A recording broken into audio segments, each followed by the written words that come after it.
Okay, good morning, everybody, and welcome to the Young Physicians Forum, which is a monthly event of the Ceylon College of Physicians, and it usually showcases the presentations by selected physicians who are senior registrars in medicine, who are training in the various subspecialties of the subject. So this is a event which has been going on for many years, and I think I also presented something like this 20 years ago. So it brings back memories. We have two speakers. The first one is Dr. G.K.K. Sevandi, who is a senior registrar in rehabilitation medicine, and the second is Dr. Hiruni Jayasena, senior registrar in gastroenterology. We will start with Dr. G.K.K. Sevandi, who is going to speak on disability and rehabilitation, the role of the physician. Dr. Sevandi, over to you. Good morning, everyone, and thank you for the introduction, sir. And thank you, CCP, for giving me this opportunity to present here. My topic is disability and rehabilitation, the role of a physician. I'm just 3 months into training in rehabilitation medicine, and by no means this is going to be an expert talk on disability and rehabilitation. And the talk is basically based on my self-reflections, starting from the periods of medical school. So when I was in the medical school, my first patient was someone like this, a young lady with type 1 diabetes who has undergone an amputation, coming with an infected wound in the other leg. So on the morning round, the surgeon casually told this girl, this other leg also has to be amputated to save her life. So it was an unexpected and uncomfortable moment for all of us as medical students. So she started to cry. And after the ward round, I went to her and asked her not to cry, actually. That was all what I could do at that moment. And she told me the story, and I listened to the story. So that was the start. And the years went by, and in 2008, just after sitting my final MBBS, I happened to see this poster, making the disabled differently able human beings. So that was something I wanted to know at the end of medical school training. So I went for this symposium. I traveled from Colombo to Peradeniya and participated in this three-day program. And I was among physiotherapy and occupational therapy students, basically. But that was an inspiring experience 12 years ago. So my objectives are to introduce you to the basic concepts of disability and rehabilitation and the basic role that you all and we have to play in rehabilitation, and to explore some of the internal barriers that we ourselves have in current practice, which have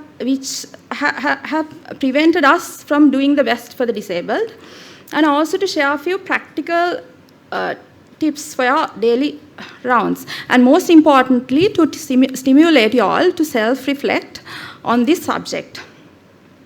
So, this crowd, we are familiar with this crowd. This is the crowd we serve in the state sector. So can you spot the disability here? Of course, there are two men sitting in wheelchairs, so probably they are disabled physically. And can you spot the patient with epilepsy who has lost his job as a driver here? Or can you spot the teacher who has survived a stroke and recovered the stroke, but still having word-finding difficulties so that she is unable to conduct her role as a teacher? And can you spot the healthcare worker who has a personality disorder and who is having trouble with the ward sister? Probably you can do that because there's only one in the uniform. But in reality, it's not easy. So unless you look into the person. So why should we know about disability? It's a public health problem, and it's very costly, and it increases dependency. And disability is on the rise because of our aging population, and there are a lot of advances going on in the other fields of medicine, which have prolonged life. So there's aging. So there's increase of non-communicable diseases. And also there's ever increasing levels of poverty with regard to the COVID-19 pandemic also. And there's increased trauma incidents and increased injuries. So since disability is mostly hidden, and uncovering the full picture is important if we are to find solutions. So this is a framework which we can use to assess the full picture of disability in an individual with a health condition. It has its own limitations, but it's very useful. It's published by WHO in 2001, the International Classification of Functioning, Disability and Health. So it describes disability in 3 domains, basically. And a health condition can give rise to impairments in body structure and functions, limitations in activities such as activities of daily living, the basic ones, and the instrumental activities of daily living, and it causes restrictions in participation. So this whole picture is called the disability in an individual, and it's basically shaped by the context that the individual is living in. So this context can be either environmental or personal. So this picture is to show you that the context is almost everything when it comes to disability. So availability of the mobility aids, environmental adaptations, opportunities to participate, and the advocacy shown to the disabled people by the government, the state, also matters to increase the participation of the disabled and to reduce the disability. And also the poverty, individual choices, beliefs, attitudes, value systems, and the lack of opportunity in the wider society reduces the participation of the disabled person in the society. So it also shows that disability is interconnected with poverty. This is from, in last December, Lancet published a paper on estimated global rehabilitation need. According to this article, 1 in 3 people in the world lives with a condition which needs rehabilitation, which would benefit from rehabilitation. So when you compare the prevalence of rehabilitation need in 1990 to 2019, there is a clear increase in the age ranges of 30 to 70. So if you look at the years lived with disability, that also has increased from 1990 to 2019. So there's a clear increase of the need for rehabilitation globally over the past 29 years period.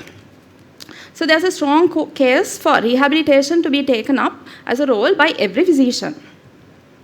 So what is rehabilitation? It's a commonly misunderstood concept, and some feel that it's like a set of exercises or a course of physiotherapy that we give. So, but it's not that. So it includes certainly that physiotherapy, but it's a set of health interventions which are complex, and it is designed to optimize the functioning of an individual and to reduce the disability and increase the individual's participation in the community. So it's highly person-centered and not disease-centered, and it's delivered by a team of different health professionals from different disciplines, not only medicine. But the specialist in medicine would be leading that team, because we are seen as we are seen as people having expertise on the general health of the whole individual. So it can be delivered in any setting, be it the intensive care unit, acute care hospital, or inpatient rehabilitation facility like Ragam Rehabilitation Facility, or the community. So it has a problem-solving approach, and it uses biopsychosocial approach of illness rather than the biomedical model of illness that we usually use in our day-to-day ward rounds. So what are the key attributes of a physician who wants to help someone with disability? Firstly, we should have a person and family-centered approach. How are we going to have that? So the first step would be to know about the person and the family. Without knowing about the person and the family, you can't give a person-centered approach. So how are we going to know about the person? That is by talking with the person, interacting, making the human connection. So it needs a lot of effective communication. So that includes empathy and compassion. So in this process, we are supposed to see that individual as a human being and explore all the biopsychosocial aspects of the illness and the disability. And once we do that, we need help of other disciplines to rehabilitate this person. So medicine cannot rehabilitate a person. So to get the help of other disciplines, we need a different set of skills, such as leadership and validation and the willingness to collaborate with others. So a moment for self-reflection. Do you practice person and family-centered care and multidisciplinary care in your work setting? If you practice it, are you practicing it with a lot of difficulty, or is it easy to practice it? If it is difficult to practice it, you are not alone. So there are many barriers to practice this sort of care in our work setting. But I believe the first step is to identify these barriers in our own practice, which prevents us from giving a better quality care for patients with disabilities. So we all agree that we physicians have a role to play in rehabilitation. But there's a gap between the desired role and the current practice. So our practice depends basically on knowledge, attitudes, and beliefs. So evidence is clear on this subject that we as physicians have poor knowledge base in disability and rehabilitation. So however, our attitudes and beliefs also govern our practice, irrespective of the knowledge gap. So as an example, if we don't believe that rehabilitation has no place in an acute medical ward, you're unlikely to do it and unlikely to try it.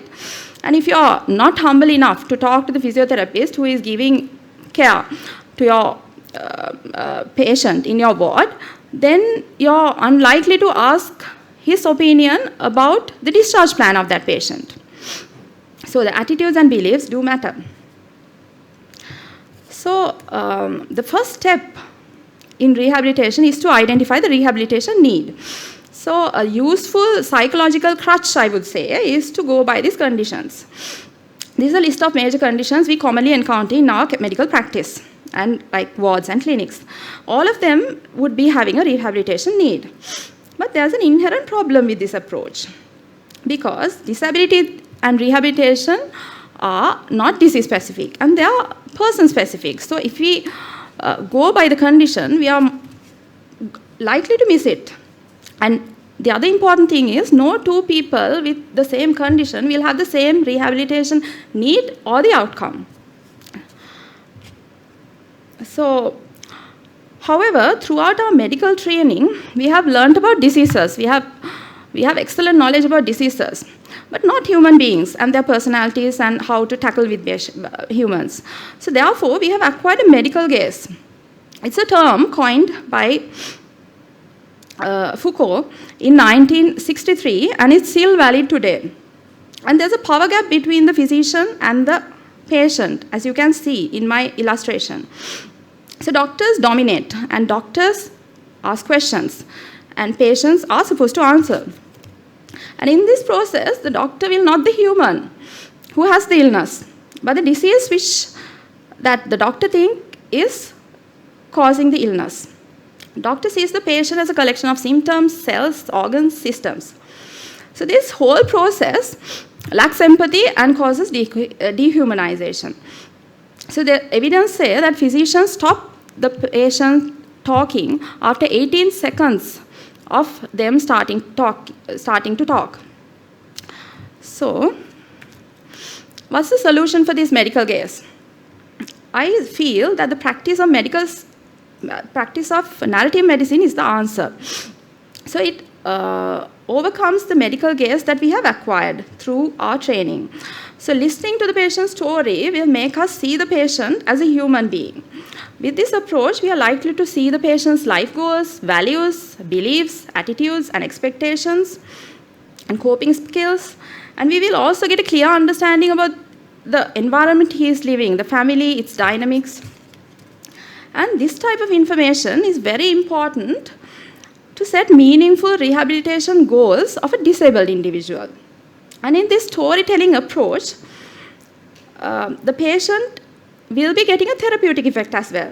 And this therapeutic effect is also important for an individual who is suffering disabilities, particularly acquired disability in adulthood, who is struggling to find his new pathway of life.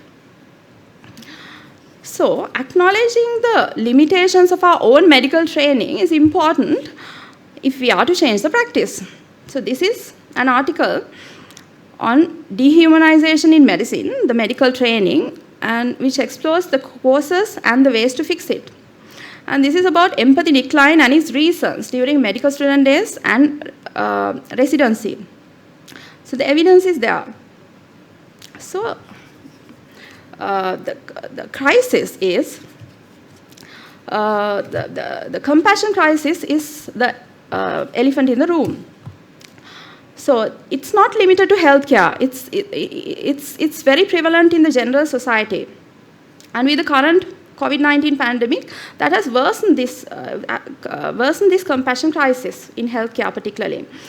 And evidence says that we dislike the sickest people in the ward. And we tend to think about the patient as an example, the patient with an ICH in bed 39. But we are not seeing him as Mr. Ratnapala, a retired teacher who has particular concerns, anxieties about his future. So this depersonalization is a hallmark of physician burnout. And this physician burnout is ultimately causing compassion crisis. But it has a bidirectional relationship. When the individual is not compassionate, the individual has a vulnerability of getting burnt out. And it also leads to poor patient-related outcomes. So let's be compassionate. How can we do that when the environment is not permitting us to do so? It's a challenge. So compassion is commonly perceived as a sign of intellectual weakness, even among healthcare professionals. So kind and compassionate doctors and physicians are perceived as powerless people. And meanness is commonly validated as toughness. So however, recent neuroscientific research on social brain says that compassion is associated with health benefits and improves our own health.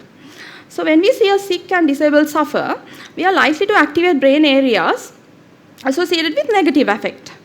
But if we act to help that individual who is suffering by showing compassion, then we activate positive areas in the brain which are associated with positive effect. So that makes us happy. So it's a solution for physician burnout as well. So it's a win-win situation. If you are compassionate, it is good for your own health and it's good for your patient's health as well. So the question is, how can we be compassionate when the environment has a lot of barriers to it? It needs a lot of courage and effort.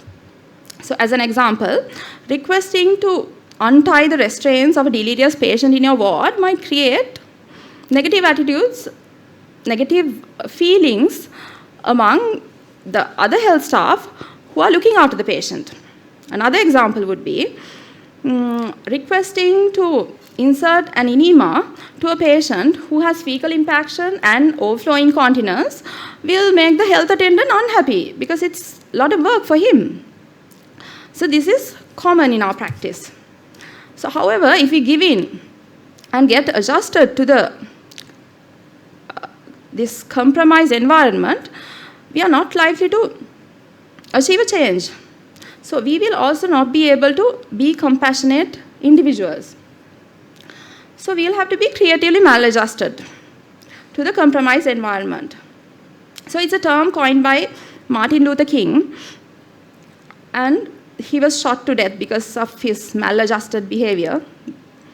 And this creative maladjustment means learning to survive with minimal moral and personal compromise in a hugely compromised world around you. So it also involves not being afraid to conflict if it is necessary. So let's talk about the teams. Do we have teams in our wards? Or is it just a group of doctors, individuals, nurses, health attendants, cleaners? Are we working as teams? So there's a difference. Teams will discuss, decide, and work together. Teams will not order others to do things. So teams will have specific purpose and a goal. So it should have good leaders. And these leaders should be empowering, inspiring, inclusive, validating, and mission-driven. So, teams with good leadership can bring about change. So, the change that we want in our environment is to make it a compassionate place for the disabled and the sick. So, when you have the team spirit within your setting, then you can extend that team spirit to involve other disciplines. First, you'll have to have it within you. So it's obvious that we need the expertise of other disciplines for effective rehabilitation of the disabled. But what we do currently is just to refer the patients to other disciplines on the BHT. We don't coordinate, we don't talk to them, we don't talk regarding the patient's problems with them. So there's no team culture. So rehabilitation needs a lot of communication with the patient and also with the team and the other colleagues and the other healthcare professionals. And we have to get the therapists involved in the care plan and set common goals in order to give an effective rehabilitation to the patient with disabilities. So it needs a lot of leadership. So one essential trait that good leaders should have is validation. So validation is a basic human need which we need from very early in life. So our team members should be validated for their good work. And also our disabled patients also need validation, because after acquiring an acquired disability in adulthood, they are likely to be feeling very invalidated. So we need to be validating those patients for who they are. So how can we validate another human being? Simply by not ignoring the person, talking with the person, making an eye contact. But these qualities are lacking in our environment. So few everyday tips for our daily ward rounds. So introduce who we are to the patient. It might sound awkward, but at least do it for the confused and the visually impaired. It's very important. And call the patient by the name, preferably not like Amma, Atata, Archie, Sia. Some people might not like it. So talk at the eye level. So the perceived power gap between the patient and the physician will be less then. So listen actively and observe for the nonverbal cues. And if the patient has communication difficulties, decide whether you have to talk to the family regarding this patient's story. Don't do the mistake of following the BHT notes, because you will never know the story behind the patient. And do a bedside functional assessment. Ask the patient to sit and stand and walk if they can. So if the patient cannot be supported to sit, then you have to ensure a good bed mobility program by referring the patient to both the physiotherapist and the occupational therapist. So if the patient has swallowing difficulties and if the patient is having an NG tube in situ, you can refer the patient to a speech and language pathologist. So most importantly, if you see a therapist working during your medical ward rounds, stop and appreciate the work and just validate the presence of that individual and talk about the patient. So that's important, at least that's a start. So few other steps would be, do not forget the bladder, bowel and skin. So ask for the bowel openings, because constipation is very common among acute hospitalized patients because of the immobility. And check for bladder incontinence. If they are already having an indwelling catheter, review the indication and see whether we can remove it. Because immobility is causing a lot of urinary stasis and predisposes individuals to hospital-acquired urinary tract infections. And turn the patient in the bed and get into the habit of inspecting the pressure areas. So don't forget to ask about the sleep and pain. And let's not forget the mood as well, because we'll have to spot the depression early. So when we are planning discharge, it's better to communicate with the physiotherapist and the occupational therapist and the speech and language therapists if they have been giving any input during their ward stay, so that they also can come up with their discharge plan. So the patient will have a better care plan on discharge. So here are a few steps for you to start multidisciplinary care in medical wards. Of course, we don't have separate physiotherapists and occupational therapists for each and every ward, but at least we can refer these patients who have the rehabilitation need to all the relevant disciplines. When you identify the relevant disciplines, mostly in medical wards, we forget to involve occupational therapists. So, occupational therapy is a discipline which has a lot of scope, and it involves in training the persons in activities of daily living. It involves cognitive rehabilitation, sensory rehabilitation, which are very important in your patients. So do not underestimate the value of occupational therapy, and if you think that a person needs occupational therapy and if the person is limited in activities of daily living, and if the patient can be transported to the occupational therapy department, try to transport the patient to the occupational therapy department so that he can get a better input. Although we don't have enough manpower to conduct scheduled multidisciplinary team meetings in a medical ward, we can certainly talk to the therapists about the patient's rehabilitation plan. So encourage all doctors to do that and create this inclusive culture in your wards. So we can lead the team, because without good leadership, the teams don't exist. So the key points of my talk were that disability is very common and the rehabilitation needs are growing globally, and every physician, every one of us have a role to play, and physicians need to be mindful about our medical gaze. Certainly the medical gaze has very advantages, it has a lot of advantages, but it certainly has limitations, and we'll have to be good listeners to the patients and also to the other health staff, and we'll have to be validating leaders, and we should not be compromised because of the context. Let's be creatively maladjusted. So my references are these, and I would like to thank many people, my colleague Dr. Takshila for support and encouragement, and my main trainer Dr. Duminda Munidasa for believing in me and supporting me on talking on this topic, and my current trainer Dr. Arjuna Fernando, and my mentor Dr. Lalit Vijayaratna, who gave me the very basics of rehabilitation, and to all my teachers who taught me the science and art of practicing medicine. That includes, from the beginning, Professor Nalaka Mendis, Professor Bandula Vijayasrivadana, Dr. Asoka Ratna Tilaka, Dr. Padma Gunaratna, Dr. Dilha Samaravira, Dr. Chandana Kanakaratna, Dr. Gunendrika Kasturi Ratna, Dr. Anand Vijay Vikrama, Dr. Kapila Ranasinghe, Dr. Hittarage, and Dr. Upul Disanayaka for helping me to take up this specialty of rehabilitation medicine.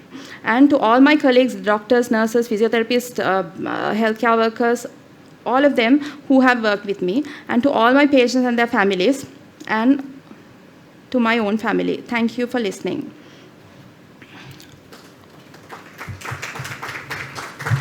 Thank you very much, Dr. Sevvandi, for an extremely interesting talk. I think you belong to the new breed of rehabilitation physicians of the future. Thank are you, you sir. the first or this? No, You I'm most probably 7th or 8th. Really? So there's Yeah. quite a lot of them in training. So that was interesting because you also spoke about the humanistic angle, which is Thank most you, sir. important for rehabilitation. And I think rehabilitation medicine needs a certain kind of mindset. It's not everybody who can take up a profession in rehabilitation medicine. Are there any questions from the audience? Yes, madam.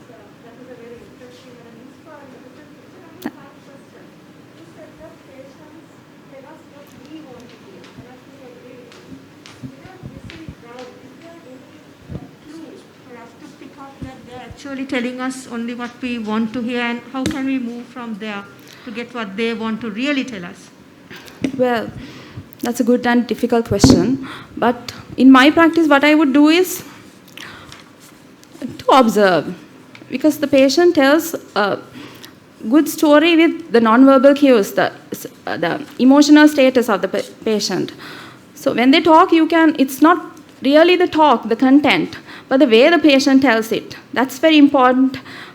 And if you do it, you tend to realize it. Because during the conversation, even at the start, you can get that the patient is in a difficult situation or a distress. So we can adjust our questions and the tone and the pathway according to the emotional status that the patient is in. So I think going with the non-verbal cues is my way of doing it. Thank you, Kalahari, for that excellent talk, and I congratulate you for taking up this challenging field. Thank you, sir. That's great. And now, in the present context where we have very limited resources, especially limited number of physiotherapists, the occupational therapists, speech therapists, and so on, how do you propose that in the present context to overcome this issue? Yes, that's also very good and a difficult question. We have certainly a lack of physiotherapists and occupational therapists, but each unit will get a physiotherapist in the morning if we talk about the NHSL at least. So in major teaching hospitals, at least we have a department of physiotherapy and occupational therapy. And if we can, for a start talking with those therapists when they come to the wards and make it a inclusive culture where they also can have a say in those patients with disabilities, I think that's a start. I hope I answered that question. Thank you. I think we have finished our time quota, but again, if there's anything else that anybody wants to raise, it's a very interesting field and a much neglected field in the country. And there's a great need for rehabilitation physicians. It's been established in other countries quite a bit, but in Sri Lanka it's very new. And I think it's an area which many of us shy away from, because again you need to have the right approach and the mindset, which is difficult for most people to do. So congratulations for taking up such a challenging field. Thank you very much. So well. Thanks. And I thought it was a brilliant presentation. Very well done. Thank you, Very sir. well Thank done. you. Thank you very much. There is a little certificate that I have to present you with.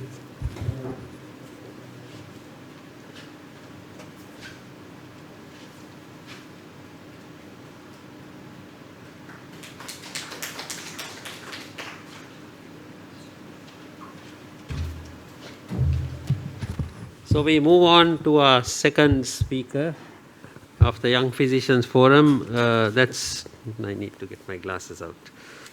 That's Dr. Hiruni Jayasena, who is a senior registrar in gastroenterology at Colombo North Teaching Hospital.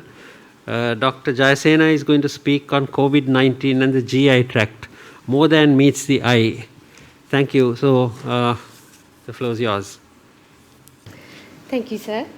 Good afternoon, everyone.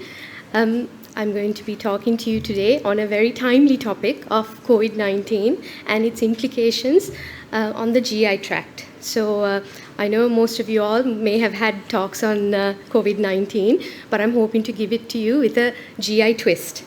So the outline of my presentation is as follows.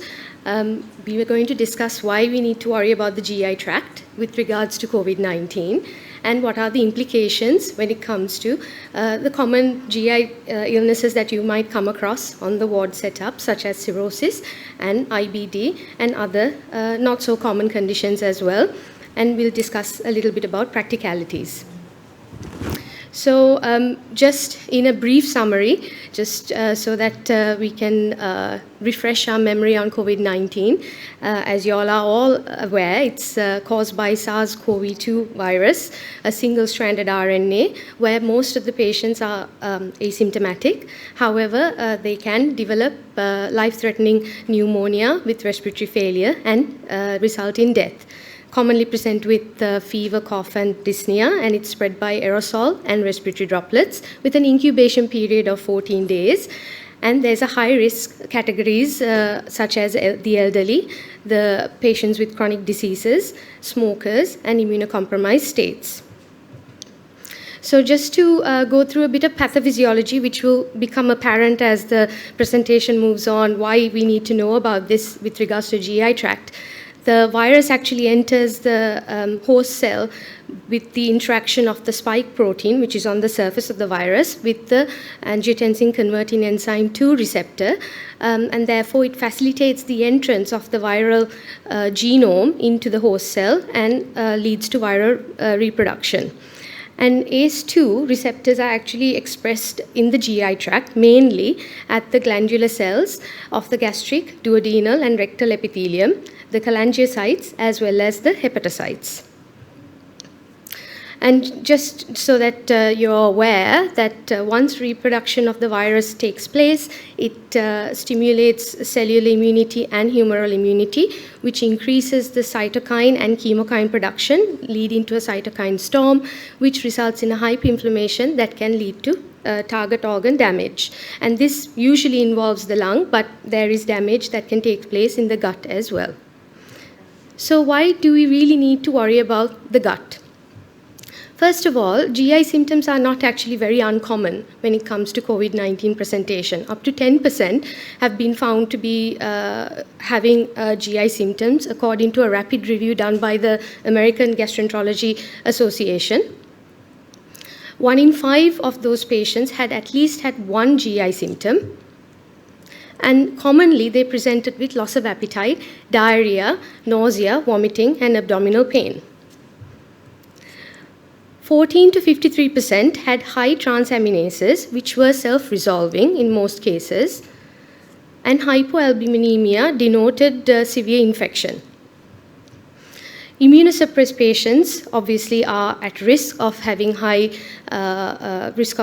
severe COVID-19 infection, and especially it's the case for those with chronic diseases such as cirrhosis and inflammatory bowel disease, and those who are on drugs such as corticosteroids. So, for example, a patient with alcoholic hepatitis might be on corticosteroids, and there might be an increased risk of him acquiring COVID-19. Other additional considerations, there's a study done by Lin et al. In China, which was published in Gut 2020, that found viral RNA detected in the feces of up to 50% of cases at day 5 after the onset of respiratory symptoms. However, they did not find any significant difference in clinical outcome between patients with or without GI symptoms, and they did not seem to develop severe GI symptoms either. However, there is a prolonged viral RNA shedding in stool that could last up to 10 weeks. So it begs the question, can it be transmitted through the GI tract? Studies have yet to demonstrate this clearly. However, there are unpublished data in China that have demonstrated small amounts of live SARS-CoV-2 in feces. However, we haven't for definite as yet received word of it. So I would suggest you watch this space. So I would now move on to the commonly encountered illnesses that might have an implication with regards to COVID-19. So to start with COVID-19 and liver disease, we can divide it into two parts. Those who do not have any pre-existing liver disease and those who do have pre-existing liver disease. So if we take the first group, those that do not have pre-existing liver disease, in up to 54%, there is a self-resolving elevation of transaminases, and it's usually mild, up to 2 times upper limit of normal, and it's usually hepatocellular or mixed pattern. However, research has shown that an ALT of more than 5 times upper limit of normal predicts severe COVID-19 with higher ICU admissions, intubation, renal replacement therapy, and mortality. So if we were to discuss mechanism of injury for patients who do not have any pre-existing liver disease in the background, it can be taken up as multifactorial.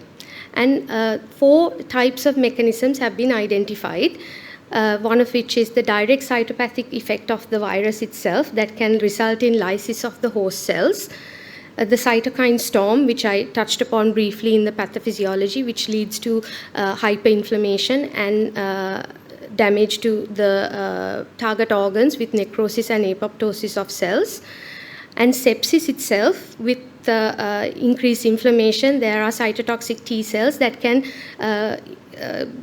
institute immune-mediated hepatitis, and finally a drug-induced liver injury, and that has been recorded with remdesivir, which has been identified as a treatment for severe COVID-19. So when we move on to the next group of patients, those with pre-existing liver disease, studies have shown that underlying liver disease is associated with worse outcomes. So if we were to take alcohol liver disease, in fact, alcohol use has increased during the pandemic. That could be due to various reasons, usually due to social isolation, bad advice by politicians, all of which have increased the amount of alcohol use during this pandemic.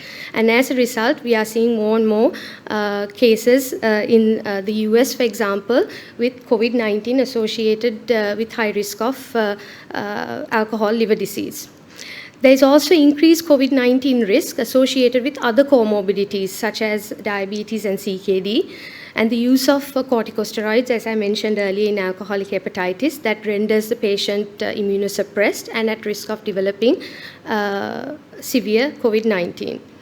And alcohol liver disease anyway is an inflammatory state, so further infection with COVID-19 can result in a cytokine storm that could further perpetuate the infection and render the patient in a severe state of COVID-19. And finally, there are barriers to liver transplant. Patient might have been worked up for liver transplant, but due to the pandemic, have not been able to keep to their surgery dates or their appointments, or because of various reasons may have returned to alcohol use. So therefore, it's something that needs to be kept in mind. And non-alcoholic fatty liver disease has also been found to have higher risk of severe COVID-19. However, this has not been sort of separated from other comorbidities, because most patients with non-alcoholic fatty liver disease will have diabetes or could have hypertension as well. So the research clearly states that it's difficult at this point in time to say for certain whether non-alcoholic fatty liver disease alone itself can. However, it's best to consider the possibility. Chronic viral hepatitis and biliary disease, however, have not shown any evidence of severe disease. And this is an interesting study that was a multi-center study done in the States of nearly 1,000 patients, where they've assessed alcohol-related liver disease with chronic liver disease and hepatocellular carcinoma. And as you can clearly see visually, that the hazard ratio of alcohol-related liver disease is 2.42 in comparison to decompensated chronic liver disease, where it's 2.9, and hepatocellular carcinoma, where it is much higher at 3.3. So when dealing with patients with liver disease, it is important to keep in mind about their etiology, as well as whether they are decompensated or compensated, and whether there is any risk of them having hepatocellular carcinoma. So as a result of the world suddenly changing with COVID-19, there have been liver registries that have been kept in the States as well as in the UK. We have the Secure Cirrhosis study, which has already demonstrated that baseline liver disease severity is equal to a major determinant of the patient's outcome. And in fact, it has shown that cirrhotics have a mortality rate of up to 32% compared to non-cirrhotics with prolonged hospitalization, and their deaths are mostly related to COVID-19 related lung disease. They have also identified high-risk death with increased Child-Pugh and MELD score, frequent hepatic decompensation, etiology such as alcohol-induced liver disease, and advancing age. Other considerations are practicalities. So for example, our patients who are rescheduled or missing their appointments will lead to delays in variceal surveillance, HCC surveillance, and thereby things that can be treated at this point in time might get worsened, and they might present in decompensated state and will be at a life-threatening state at that point. And also viral hepatitis care, immunosuppressive treatment and monitoring will be delayed. And most importantly, for those patients who are awaiting liver transplant, there will be severe delays in their surgeries taking place. And for those patients with hepatocellular carcinoma, which can be corrected by surgery, it might be too late for them by the time it comes around to curative surgery. There's also further progression into cirrhosis due to increased alcohol and drug consumption, poor control of comorbidities, and obesity. So as a result, the European Association for the Study of the Liver and the American Association for the Study of the Liver have come up with the following recommendations. For compensated liver cirrhosis, they have taken the approach of stay calm, stay home, and continue the current regime. So whilst they're at home, they recommend to evaluate for any coexisting viral hepatitis or drug-induced causes if it's not already been done so, and rule out other causes for abnormal LFTs and regular monitoring at the GP level, and also to advocate for lifestyle modifications. So to advise on not taking up alcohol and maintaining a low salt diet, as well as a healthy all-rounded diet is advised. In decompensated liver cirrhosis, they have advised to have a low threshold to admit these patients to hospital, especially those patients who are on liver transplant lists, and to test for SARS-CoV-2 even in the absence of symptoms, because this might be their presentation with COVID-19. And always advocate patients to practice COVID-19 prevention measures such as social distancing, face covering, as well as hand washing and respiratory etiquette. So next I move on to COVID-19 and IBD. The Secure IBD register has found that overall mortality is low at around 4%, but they have identified that the use of steroids are putting patients at a high risk of developing worse outcomes. Other risk factors they've identified are old age and significant comorbidities, but anti-TNF therapies have been found to be safe. So if someone comes in with a relapse of their IBD, it is advised that even though they are started on corticosteroids, they be switched on to anti-TNF therapy earlier than intended, because we need to get them off corticosteroids early in order to reduce the risk of them acquiring COVID-19. For those patients who are healthy, at the moment, they can continue on their current treatment. However, this study at the moment is around 600 patients, and they're expecting for full publication to be available in early 2021. So far, they have not found any evidence to suggest high risk of developing COVID-19 in IBD patients. And there is no evidence to suggest high risk of developing severe COVID-19 in IBD patients with immunomodulatory therapy or biologics. However, high mortality and morbidity are noted with patients who have stopped the drugs and in those who have rescheduled or skipped their infusion appointments.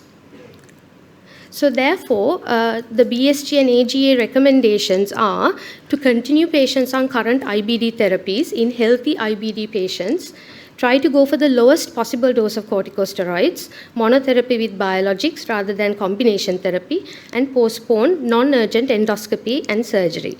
If they are COVID positive, hold off the biologics, thiopurines, and methotrexate, and restart therapy after symptom resolution or negative viral testing. And once more, advocate for practice of COVID-19 prevention measures. With regards to the pancreas, not much research is available as yet. However, it has been noticed that severe COVID-19 can result in high risk of developing acute pancreatitis with high incidence of multi-organ failure and mortality. Therefore, we need to take history from the patient and identify if they have been on alcohol or have drug abuse in the past. In Japan, for instance, they have identified a serine protein inhibitor, camostat mesylate, that they have started using on a trial basis in acute pancreatitis patients following COVID-19. The data is yet to be published. And how it works is another receptor similar to ACE2, and it prevents the viral infection being uptaken into the lungs. And a bit on GI malignancies. In general, they have found that with any malignancy, there's a 2 times increased risk of developing COVID-19, but there are more serious challenges faced by the patients. For instance, there might be delays in their cancer diagnosis, cancer treatment and surgery, and missing their follow-up and rescheduling appointments. Therefore, these patients require MDT discussions and counseling. The American Association for the Study of the Liver, however, have recommended that those patients with hepatocellular carcinoma can have their surveillance delayed by up to 2 to 3 months. And this is since hepatocellular carcinoma presentation with metastases is actually quite delayed, and their doubling time is around 112 to 204 days. So we can afford to have a little bit of a delay of 2 to 3 months. A word on safety of COVID-19 vaccine in GI patients. The classic inactivated live attenuated vaccines are putting patients at risk of COVID-19 induction. However, the Pfizer and the Moderna vaccines are both mRNA based, and they encode for the SARS-CoV-2 spike protein. So in fact, it has been recommended for use in IBD, CLCD, and post-liver transplant patients by BSG as well as American Association for the Study of the Liver. However, they strongly advise, even if you've had the vaccination, you must still practice COVID-19 precautionary measures. Final word on endoscopy during COVID-19 pandemic. Endoscopic procedures are highly aerosol generating procedures and require full personal protective equipment.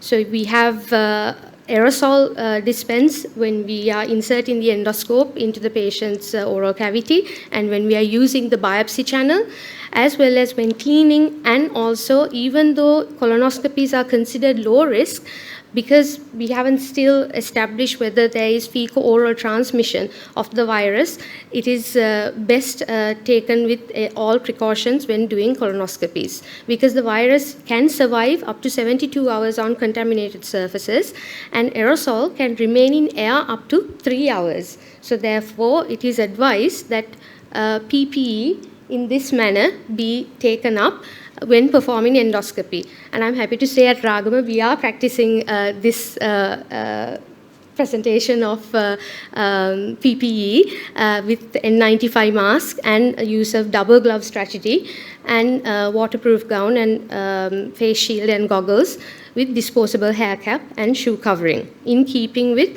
what is being recommended by many international guidelines, where they recommend COVID PCR prior to procedure with the use of N95 masks and double glove technique, face shield, goggles to wear, and rationalized use of PPE, which means that only essential people are allowed in endoscopy.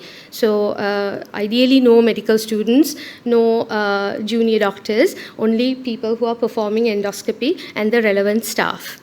And it has been recommended, especially by the American and the British guidelines, to go for only emergency endoscopies at this point in time. So therefore, as a result, we have reduced lists with cancelled training lists for trainees, as well as reduced routine lists for patients. So in summary, we have discussed quite a bit today. So just to keep in mind, GI symptoms are not an uncommon presentation, and COVID-19 can affect the liver with commonly self-resolving elevations of transaminases.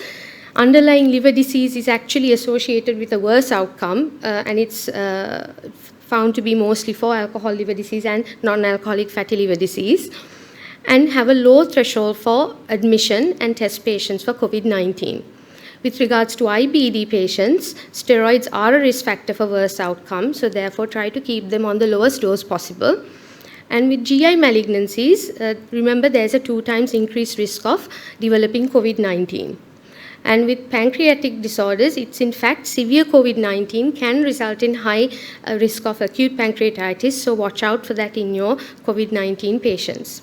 Vaccination is recommended for IBD and CLCD, and endoscopy during the time of COVID-19 means taking maximum precautions, as it's a high aerosol generating procedure and therefore needs adequate PPE. And finally, all patients must practice COVID precautions as mentioned. These are my references. And I'd like to thank the Ceylon College of Physicians for giving me this opportunity to talk to you today. And I would like to thank Professor Madhuri Niriyalla, Professor Arjun De Silva, and Professor Janaka De Silva for guiding me through this process. Thank you.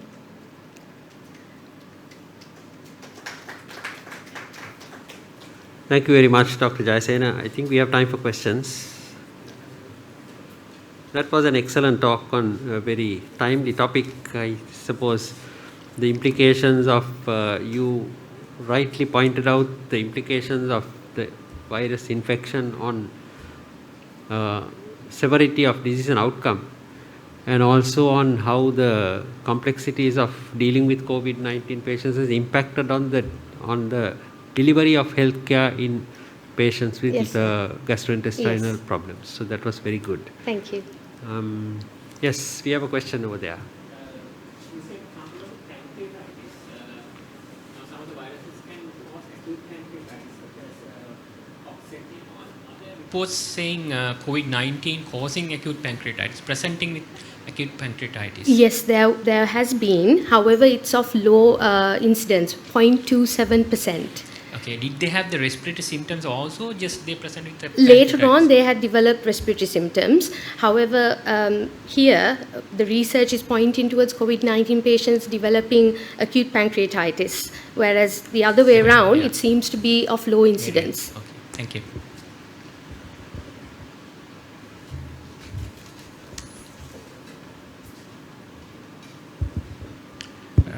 In the present context, it is widely believed that this pandemic is going to continue for at least another year, or if not more. So in that context, are you still going to confine to emergency endoscopies, or are you planning to consider changing the practice? So at Ragama, we have now started to do the clinics, and as a result, we are picking up patients who have lost out on their appointments for varicose surveillance and HCC surveillance. So for those patients, we are offering for them to be admitted to the ward at least 1 to 2 days beforehand and have the COVID PCR tested, and then to have the endoscopy done whilst they're in ward, because at the moment there are patients coming in with COVID-19 PCR reports, but the validity and whether they have actually been done at a safe time period is questionable. So therefore, we are advising patients to admit, and if they are struggling with admission, then we would ask them to do a rapid antigen on the morning of the endoscopy and come to us with the result, and then remain fasting so we can do the procedure. But as a result, we have had a severe reduction in our number of training lists at Ragama, because we did only initially, for the first 2 months of my training, only did endoscopy that were deemed emergencies. But now, of course, we are slowly starting to take a different approach.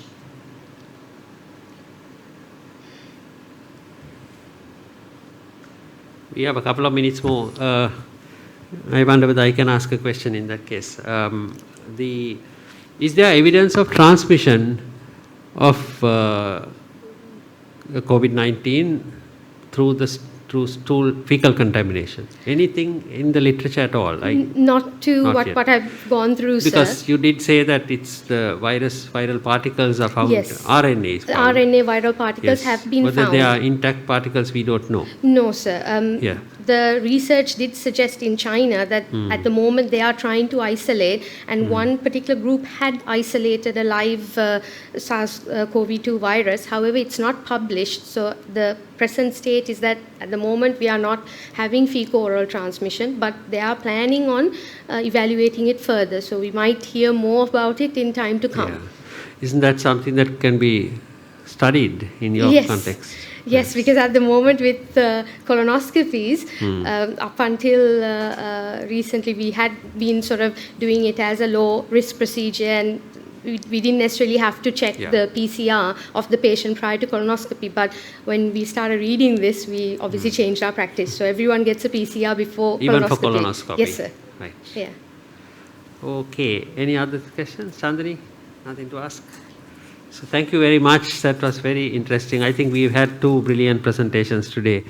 And my sincere gratitude to both of you, Dr. Jayasena and Dr. Sevvandi, for enlightening us on all these new developments. This is what the Young Physicians Forum is about bringing up-to-date new knowledge. And I must say both speakers, we will all agree, did a brilliant job. So thank you very much, Dr. Jayasena. There is this certificate that I had to present to you.